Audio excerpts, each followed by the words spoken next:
Hi, this is Lee from Prince Party UK, and this is the PPUK Podcast.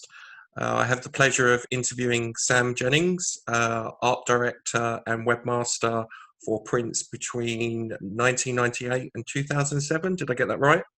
Yes, that's Yes. Not that I've been cyber stalking you or anything like that, right. but I do have my Paisley Park mug here, Well, and all I right. know, and I believe we both have a big fan of Star Wars going by your Instagram account. Yeah, definitely. Yeah. So how did you join the Prince world? How did it all come about? How did the Sure. journey start? Yeah, so in the 90s, when I was in college, the internet was just becoming a thing. And so I kind of latched onto it and started getting into web design and trying to figure it out and used it to connect to other Prince fans, especially living in Chicago, where I was from. So um, building websites, building fan websites, Prince fan websites, connecting with other Prince fans. That's really what I was doing a lot on the internet in the 90s. And so Prince at that time was very interested in the internet, and especially, you know, his usual thing about going around the record labels and connecting directly to fans. And so he just started to try and experiment with that. And one of his first projects was Love for One Another charity website. And he got a bunch of fans together to work on that together. And I was part of one of the groups that was working on that site. And eventually, um, I was pretty much the only one who was doing web design full time. Yeah. So when the time came for him to move on to another project, he pulled me aside and said, "Hey, I have other ideas about selling music and using the internet more as a distribution tool instead of just the charity stuff. Would you help me work on that?"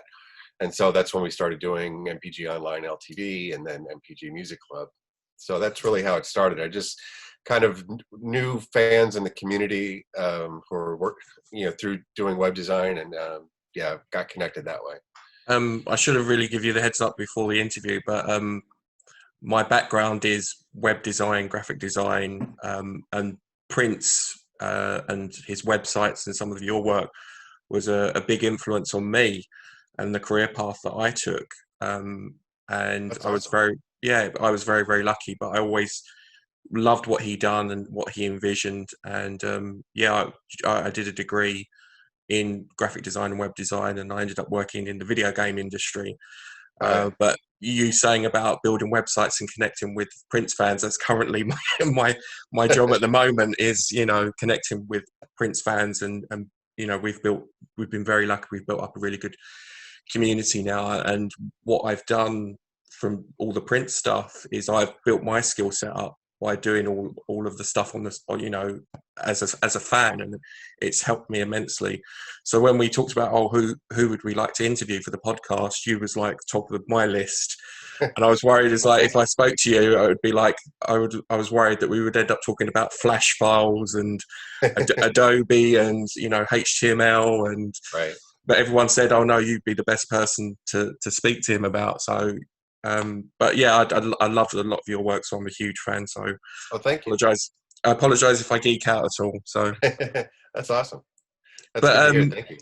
MPG Music Club, it was so ahead of its time, and this is the discussions that I've had within the community that he was just so far ahead, and one of the first artists to sell his music online, streaming his music videos online. How was it for you to do that, and how did your skill set evolve from that? Hmm. Yeah. So a lot of people kind of forget the context of when the NPG Music Club started. It was we were living in a post Napster world where people were very afraid of file sharing, and the record labels in particular were very afraid of file sharing, and there was a very big anti-internet push going on where people just, and this is before iTunes, even this is before Yeah, iPods, before all that. So people hadn't really figured it out yet how best to use the internet. And so Prince of course, for a long time at that point, even he'd been, railing against record labels and their control of all the channels that they had between the artist and his audience. And so I think he really saw an opportunity with the internet to circumvent that, to go directly to fans, which is something he really craved and really wanted. I was talking to somebody else, and I was saying that in a way, the NPG Music Club was like, besides a music distribution system, it was also like the Patreon of its time, Yeah. because it allowed fans to give money directly to Prince, to say, hey, I support you directly, I want your music, and he would just give it directly to the fans. So I think that was definitely the part that was ahead of its time. Certainly, like he didn't think about, like, well, all the technical details. He just saw an opportunity. Yeah, and in terms of the technicality of it, how was it very easy to do? I remember when MPG Music Club came on, and I bought my subscription, and I remember just navigating it. It was almost like an RPG game of Right. trying to find things and navigate. Oh, there's the studio, and then and for me, I was trying to find, is there something I've missed, and just clicking on loads of different things. How easy was that to do?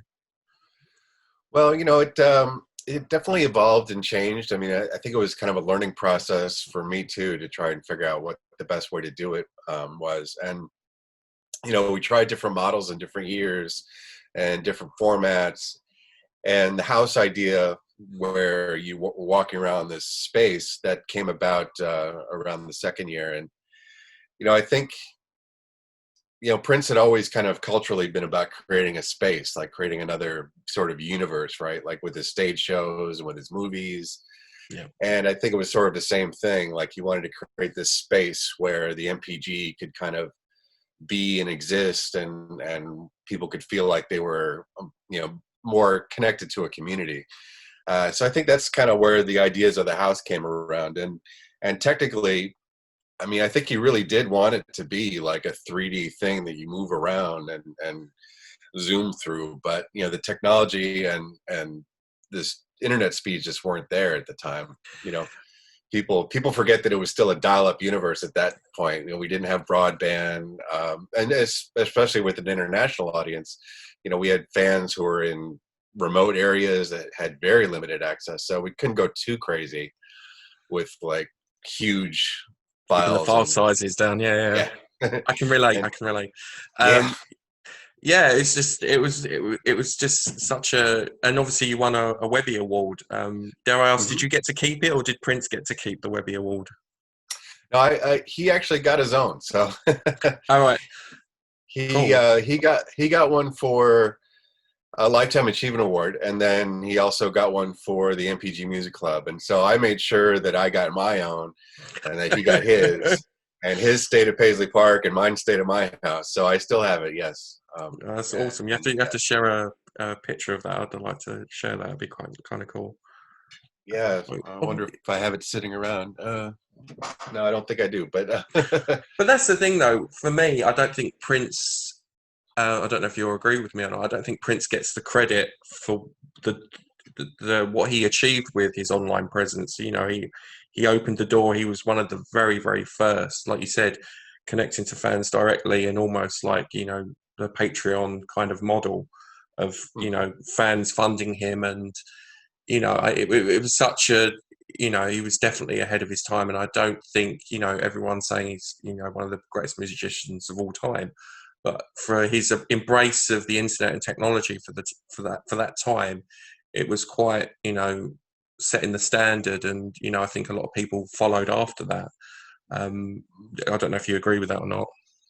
oh yeah, definitely. I think I one of the things that I did during that time too is I went to internet conferences, and I would be a part of panels and talks and things like that. And I would say to people that it seems like it's easy for Prince because he's a superstar, blah blah blah, but it's a model that could work for anybody. It's just a matter of what your goal is. If your goal is to get your music out to people who enjoy it, then the model can work for anybody. If your goal is to be on the cover of magazines and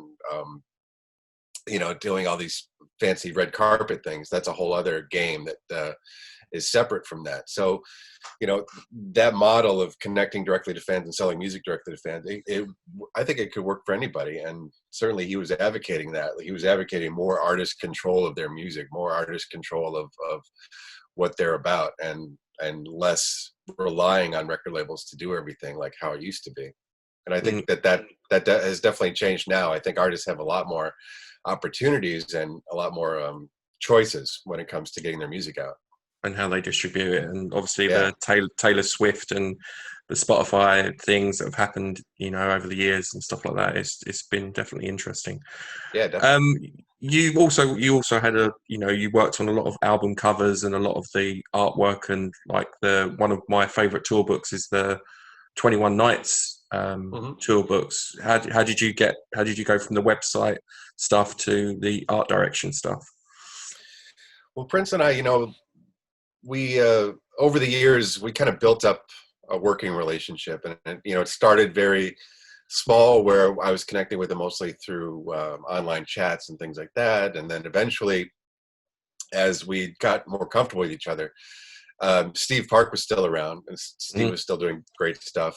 And I think at some point Steve just kind of got busy with other projects. It wasn't quite working out for him to come out all the time, and so Prince started saying, well, is that something you could do? And he gave me the opportunity to give it a shot, and of course I jumped at it, and came to Paisley, and I started doing small things here and there. I did some singles, and then I think my first big project was the One Night Alone box set, where that was he had already gotten Afshin Shahidi as his tour photographer, and so he had all these great photos from the tour, and he wanted to do a live set, and he tapped me to be the one to put it all together into a box. And that's really just kind of how it evolved. Like, he's just saying, hey, I have a need, you could do it, right? And I said, yeah, and jumping in, and then it working out. There's a little part of me that's getting slightly envious there. I would have loved to have done that, yeah. But obviously that's been reissued this year as well. So did the estate reach out to you, or? Yeah, I started, Sony did the reissues, and I started working with them around 3121 and Planet Earth. They were going to reissue those, and they brought me on as a consultant to give them art files and kind of clean things up a little bit. And that worked out well. So then when time came to reissue the box set, they thought that I would be the best person to do that, because it was such a big project, and there were so many moving parts to it. There was just a ton of material. So who best to do it than me, who did it originally, and also to kind of, keep the spirit of what we did back in 2002, and keep the spirit of Prince's intentions, what his goal was with the box set, and like how to kind of update that, but at the same time respect, his vision of how that box set was. So, I was very fortunate that Sony tapped me to do that, and the estate, and was very grateful. Did you have a lot of the original files on backup, or did they have access to it, or how did they actually didn't have anything? Oh, right. Yeah, they didn't have any of the files. So I kept everything. I keep all my digital files, so I have everything that I ever worked on from then.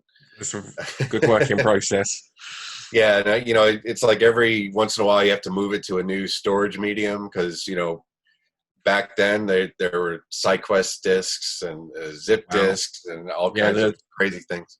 The big green zip discs. Yeah, the big ones. Yeah, that's it. Yeah. So I burned everything to DVDs, and like those degenerate too. So I got to transfer things off of that. So yeah, I made a point of saving everything. So then when they were opening Paisley Park, I gave them a bunch of stuff. For 3121, I gave them a bunch of stuff, and then for the box set, I had everything. So it was definitely no problem. I didn't have the same issue that Steve Park had with Emancipation, where things were just gone. Yeah, that's the thing. Always back up your artwork. Yeah. If you don't mind me asking, more of a geeky question. I love the T-shirt, by the way. Oh, thanks. Yeah. With the album and the single artwork, was that in Photoshop or Quark, or I'm just trying to think of what packages were used back in. Yeah, so back then it was a Quark world, so everything was in Yeah. Quark. That was pretty much the standard. So, taking doing the more creative imagery in Photoshop and then bringing it into Quark to kind of put it all together with text and everything like that. So yeah, it was definitely a Quark universe back then. I do Now apologize I'm for the doing geeky everything. questions. Yeah, no problem. Yeah, now I'm doing everything in InDesign. So now it's in Yeah, InDesign. that's a big requirement now. A lot of people in terms of the design world are asking, obviously big one Photoshop, but now obviously InDesign for magazines Yeah. and artwork and stuff like that. So out of all the projects that you worked on, was there any particular favorite, or was there any artwork or design that you really liked? Yeah, definitely my favorite has to be the 3121 album. That was an album that I felt like I really got to see evolve and change. It was kind of a 2-year project. Like pretty much right after the musicology tour, he started investing in Paisley Park again, getting it up to speed, and then going out to LA a lot and throwing these parties. And the 3121 album started out as Lotus Flower, and so I did a whole package for Lotus Flower with just song titles and imagery. And the original cover for that got used for the Influence mural. It's the one where he's standing on the guitar and he's got his arms out. That was the original cover for Lotus Flower. Right. And it changed. There was a song on there called 3121. Then that became the title. And that was his house out in LA. And so, he moved houses. He changed the track list. There was going to be a movie. There wasn't going to be a movie. There was just so much involved in that project that I got to see firsthand that I really felt really connected to that record. And the album cover, I really just enjoyed that. I saw the picture that Afshin had taken. It's such a great picture. Yeah, and I thought, that's a perfect cover. It's like it's a silhouette, perfect silhouette. It's got the album title right there. We don't need to have Prince doing sexy face to the camera. It's like we have enough of that. Like, Yeah. it was just really, it just felt like a really, understated and great picture. So that, even though everything else about the booklet changed and the package changed, that cover stayed the same for a long time. And I was really happy that it made it to the final release too. And then obviously having the artwork in Vegas and stuff like that, and on the billboards, as an artist, that must be amazing to see. And you must have got a lot of pleasure out of that. Oh yeah, definitely. I mean, Vegas was crazy just because they have they do these things all the time, 24/7 all year. So they have these teams. All you got to do is just give them the artwork, and then all of a sudden it's like all over the place. 100 different things. So yeah, Vegas was pretty amazing for sure. Cool. And out of all the websites that you worked on, obviously NPG Music Club would probably be your favorite, I guess, or was there other little projects or some of the other earlier sites? Was there any particular favorites there, or? Yeah, I think definitely the NPG Music Club, in 2004 to 2006, I felt like we really got into a good groove with it. I got a Flash developer named Ash Warren to help out with some of the kind of heavy lifting with the Flash, and he really juiced it up a lot, made it very sharp. We started getting into more like mixing songs in the mixing console and having listening parties, and it was a good time. I really enjoyed that side at that time. I really felt like it was a vibrant community for sure. Yeah, it was. I think that was one of the, in terms of Prince's online presence, I think that would be the pinnacle, and then I think things afterwards. But I think that was the one where it kind of brought the community together, and I loved playing on the mixing board. I remember doing that. Right. But one of the, I don't think he was involved in it, was the very old interactive CD. I've always wanted a copy of it, and it was only later on in life that I managed to get a copy of it, and I put it in my PC, and I was kind of reverse engineering it and going through the files, and and it was his embrace of technology was a massive influence on me and my career path. So I always and it was incredible that I learned a lot, and my skill set came from being a Prince fan. Hmm. So the Prince Online Museum, this was one of the big topics I'd like to talk to you about. How did that come about? Well, I think it goes back to what you were saying about, people not giving Prince enough credit for the things that he did. I had been talking with some people about possibly doing it when he was still alive. And then when he passed, it just seemed like the perfect time to do it, because there were going to be plenty of people doing tributes about the best bass solo or best concert.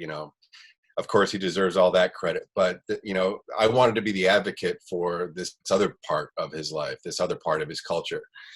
And I connected with all the other webmasters that I could find, and met with all of them, talked with them. They were all on board. So it was really just a labor of love, and I wanted to make sure that people understood there was no money being exchanged. We weren't doing any advertising on there. It was all just like completely 100% free, and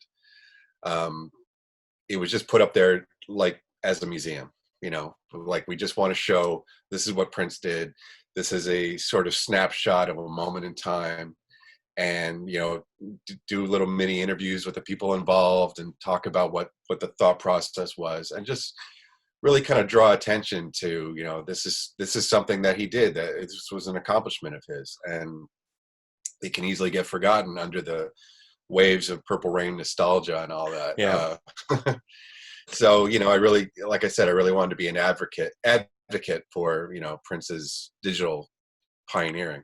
Was it easy to track down all the previous webmasters? Was there like a handover process when you left Paisley Park or anything like that? Or no, not really. When I ended my run, it was the end of 2007, and Prince had kind of said he was going to go on hiatus. He was going to take a break for a while, and that wound up not necessarily being true, but never is.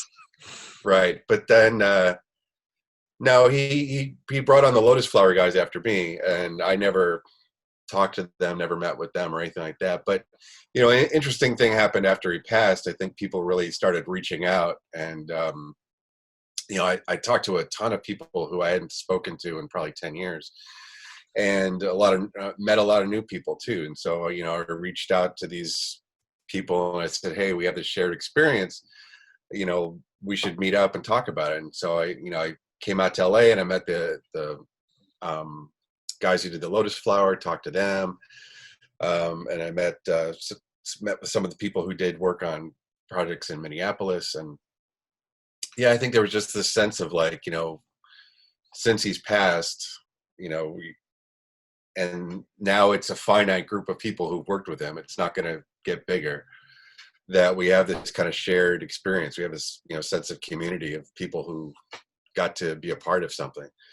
And so everyone was really up for it. Everyone was really into it. And sorry, again, geeky question: was it technically easy to put together in terms of all the back end stuff, and obviously the issues with Flash now and stuff like that? It was challenging, because Flash is definitely out of style and going away, and End of the year. Yeah, and so there's a lot of Flash there, and we kind of made the choice to not update the technology. We wanted to keep it as is. So, for instance, like, none of it works on mobile. No. It's very very static, and this is how it was back then. So there are things that weren't going to work and things that weren't going to play out the same, and we tried to kind of rip out the database and just create static versions of things, so there's no dynamic content. It's all just sort of, this is how it was on this particular day, and that's the way it's going to be. So there were definitely some challenges, and I'm curious to see what the end of Flash is going to do to it. Yeah, because I remember seeing it. I think it was either on Facebook or Twitter that I found it, and I was like, oh, and I remember looking at it, and it was like, oh, how amazing was that that you've brought together all the previous websites. And for one of my dissertations, I had to talk about preserving Wembley Stadium in a digital environment. So like, you're archiving history using technology. And I thought it was just an amazing thing to just, show the history and, like you said, appreciation of Prince's embrace of technology and online. So I thought it was an amazing idea. So my question is, has there been any talk with the estate of somehow using that on either their website or having something at Paisley Park that, that shows off the museum, the online museum? Mm-hmm. Yeah, it's interesting. When we first put it up, it kind of there's still this active news cycle around Prince's death, so we got a lot of press for it, which was great. But it got the attention of the estate and the people who were there at the time, and they kind of took a frown to it and felt that it was, it wasn't authorized, it wasn't official, you should shut it down. And so we did make it dark for a period of time. But once there was a regime change and those people were gone, we just decided to put it back up. And I think the current people who are involved in the estate, they don't see it as a threat. They obviously were not making money off it. And of course, they own all the images and they own all the rights to them. And that's fine. But, I've been talking to them a little bit. And yeah, like, obviously things are evolving at Paisley. I think you talked to your team talked to Alan about all the things that were going on over there. So, I think there's bigger plans underway. And so I think it's definitely possible at some point that the museum could be integrated and a part of it for sure. Yeah, I'd love to see it as like a kiosk or a PC that you can then, and this is just me, throwing my ideas out there, of just, having like an area dedicated to his embracement of technology and, and showing off the previous websites and, the interactive CD-ROM that he did. I think that's, I think both me and you agree that it is part of his history that's not appreciated as much as it should be. Yeah, and our logo is in the rug in one of the rooms. Yeah, exactly. Yeah, exactly. So people should know what it means. Yeah, well, yeah, that's a very valid point. That is a valid point. Yes. But and I've had this discussion within the fan community that a good revenue stream for the estate would be to bring back the NPG Music Club. So I don't know, has there been any discussions of that with you that you can talk about? No, there hasn't been any discussions directly about that. It's interesting. Like, what would an NPG Music Club be in the world of streaming and the world of social media? It's certainly a very different paradigm now than it was back then. I mean, nowadays, official websites aren't really that important to a lot of artists even. So, official fan clubs, official websites, is that even a thing nowadays? And so there's some things to be thought through on that. And I think if I did get asked to do that, I think I would start with doing a lot of research and just talking to fans and trying to find out what they want and what would work for them. Yeah, I think the conversations that I've had is that a subscription model, because you've got subscription services now is a big thing with online. Yeah, if the content's there that people want and they want access to, I think they'll be willing to pay a monthly subscription. And I think it'd be really good to bring back NPG Music, because obviously there's stuff that we still haven't heard or seen, and exclusive content online. I think if you build it, they will come, kind of. That's my opinion anyway. Right. Well, like, we could have taken that Sign of the Times box set, and that could have lasted a whole year. I think there's people still like going through it now. Yeah. We've got another upcoming podcast episode where we're going to deconstruct what we've got, and there was unboxing videos, and there's a lot of stuff to still digest. And like you said, it's probably going to take another a year or so. So what are your current projects now, or what have you been up to, and what you've been doing? Yeah, so after Prince, I went to go work with Pearl Jam for a while, and That must have been amazing. Yeah, that was fun. It was very different. I mean, they're very different musicians, and their approach to the internet was also very different, because they were kind of hands off. Like, I had to explain to them what Twitter was, and like how they shouldn't be afraid of it, and we weren't going to be tweeting out what Eddie Vedder had for lunch. So. Sorry about the lawnmower. It's That's fine. lawnmower day. But so I've done a lot of different things since then. But more recently, I've started working with Avril Lavigne. She has a foundation that is actively raising awareness and money for to fight Lyme disease, and we're doing a benefit at the end of the month for a live stream benefit for her Oh, cool. foundation. Do you So have yeah, a Do you have a URL for that? If not, I can add it to the yeah, podcast it's when we just at post. avril.lavigne.com. Yeah, Oh, awesome. yeah. So Um, that's been fun. oh, cool. So this is the other conversation I wanted to have with you about what are your thoughts about the internet and where do you think the technology is going and social media, your thoughts on social media. Mhm. Um, well, I think streaming has really been a game changer. I think we're in a time where it's not about buying music anymore. It's about having access to music. So we don't have these big, huge music collections necessarily like we used to. Now we just pay for access. And so I think that that's going to keep happening where, the whole idea of owning something is going to go away and it's just going to be paying for access. So, I think that there's good and bad to that, but I think, it's really great because for a lot of people, it allows them to listen to things and hear things that maybe they wouldn't have been able to get to before. For instance, like the Sign of the Times box set, everybody who has Spotify or iTunes or Tidal, they can all dig into it and listen to it and hear the remastered versions. And maybe they wouldn't have if it was just up to them to spend $150 on something Yeah. like that. And so there's a lot of other music too, where I know if I hear something on the radio, I can go to Spotify, or even if on the playlist that they make too, like I could just find new music that way, new artists. Just seems a lot easier.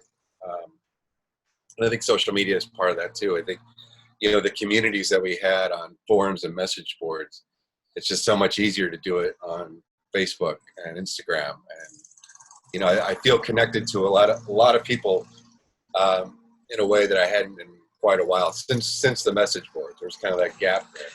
Yeah, I don't think I've been on a message board for probably about 5 years. Probably I've not. When it moved to Facebook and Twitter, it just I remember building forums and Mm-hmm. PHP forums and stuff like that, and I remember how important it was to manage and stuff like that. And now it's just you just have Facebook groups and Facebook and Yeah, and stuff it's like that. great.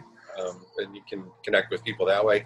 And also, I've noticed since the pandemic and all that there's been these online Twitch parties, which have been a lot of fun too. Like there's a few that I go to, and people just play Prince music and hang out and chat. And I think Yeah, that's really cool too.